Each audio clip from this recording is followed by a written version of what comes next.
ఖమ్మం జిల్లా కొణిజర్ల మండలం తీగల బంజారా వద్ద సిపిఐ పార్టీ ఆధ్వర్యంలో గ్రామస్తులు రాస్తారోకో చేశారు. పగిడేరు వాగుపై బ్రిడ్జి నిర్మించాలని వారు డిమాండ్ చేశారు.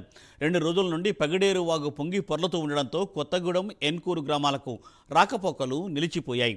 వర్షం వచ్చిన ప్రతిసారి ఇదే విధంగా రాకపోకలు నిలిచిపోతున్నాయని మాస్ లైన్ పార్టీ నేతలు తెలిపారు.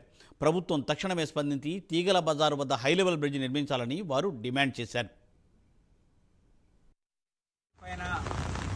తీగ బంజర అదేవిధంగా మల్లిపల్లి వద్ద వర్షాలు కురిసినప్పుడు రోడ్లు వాగు ఉప్పొంగిపోయి రోడ్లు బంద్ అయ్యి ఇక్కడ చుట్టుపక్కల గ్రామాలకు సంబంధించిన ప్రజానీకం అంతా కూడా మొత్తం 3-4 రోజులు ఇబ్బందులు పడుతున్న పరిస్థితి. రహదారులు బంద్ అయిపోతా ఉన్నాయి.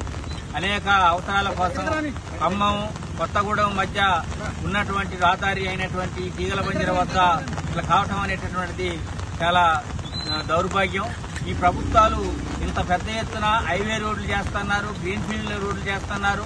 కానీ ఇక్కడ ప్రజలకు అవసరమైనటువంటి రోడ్లని హై లెవెల్ బ్రిడ్జి నిర్మించకపోవటం వలన రోడ్డు ఉన్నప్పటికీ కూడా ఏం ఉపయోగం లేకోకుండా పోతున్నటువంటి పరిస్థితి ఉంది. కాబట్టి ప్రభుత్వాలు రేపు 15వ తారీఖు నాడు ముఖ్యమంత్రి గారు కూడా ఈ యొక్క వైరా దగ్గరకు వస్తున్నారు. కాబట్టి వెంటనే ఈ యొక్క బ్రిడ్జి నిర్మాణానికి అనుమతుల్ని మంజూరు చేసి దానికి సంబంధించినటువంటి ఈ యొక్క నిధులు కేటాయించి వెంటనే హై లెవెల్ బ్రిడ్జీలు ఇక్కడ తీగల బంజారా దగ్గర కానీ మల్లిపల్లి దగ్గర కానీ హై లెవెల్ బ్రిడ్జీలు నిర్మించాలని చెప్పేసి మేము సిపిఐ మాస్ లైన్ జిల్లా కమిటీ తరఫున డిమాండ్ చేస్తాము.